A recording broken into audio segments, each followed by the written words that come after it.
पाठशाला सदर बखास्ते फानि जायतो मुंबाई महाराजगंज हातिव माइरम आलुताई पियाजो फालनक रग अभियान खालायजाका तै अभियान खायथानि खरकसा राज्य सेतै माइरम बानिया खायनाय व बिनि फालमानि नांमानि सैलाय फुनुकमाया अंगै बिनि फालनक न खाख्रब रजाका आबन लगे लगे खरकसा पियाज फालना बेवहायनो व एलाय मरखे पियाज फालमा बाय बिनि फालनक बहायनो सिस खायरका आमु बेदेनि आदब्र প্রশাসনের পক্ষ থেকে এনফোর্সমেন্ট টিম প্রতিনিয়তই বিভিন্ন বাজার আমরা পরিদর্শন করি।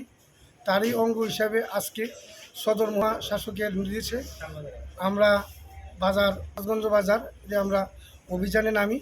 প্রথমে আমরা চাল বাজার পরিদর্শন করি।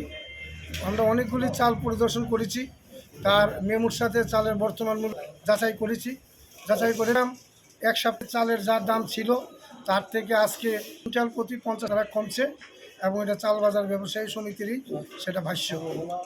একটি চালের দোকান স্বপন সাহা চাল ব্যবসায়ী, ওনার প্রচুর মাল মজুদ আছে, প্রচুর চাল, কিন্তু চালের কোনো রেকর্ড নেই। কোত্থেকে চাল আনলো, বিক্রি করলো এবং ওনার দোকানে কত চাল মজুদ আছে, তাছাড়া লাইসেন্স স্ট্যাটাস বা পোস্টার লাইসেন্স কিছুই তো দেখাতে পারিনি। তো তারই অপরাধে আমরা তার দোকান আজকে আমরা ক্লোজ করি এবং মহকুমা শাসকের কাছে আমরা বিস্তারিত রিপোর্ট দিব।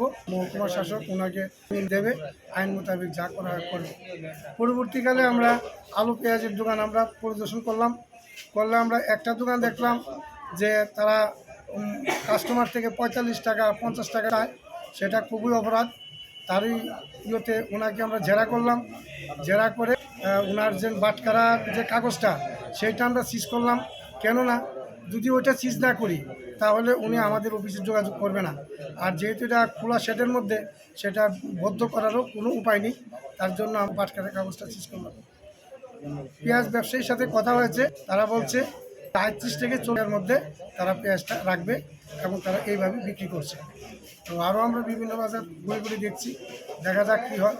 যদি কোনো অসঙ্গতি পায় ব্যবস্থা হবে প্রশাসনের তরফ থেকে আইন। নামটা আমার প্রদীপ কুমার, আমি সাব ডিভিশনাল।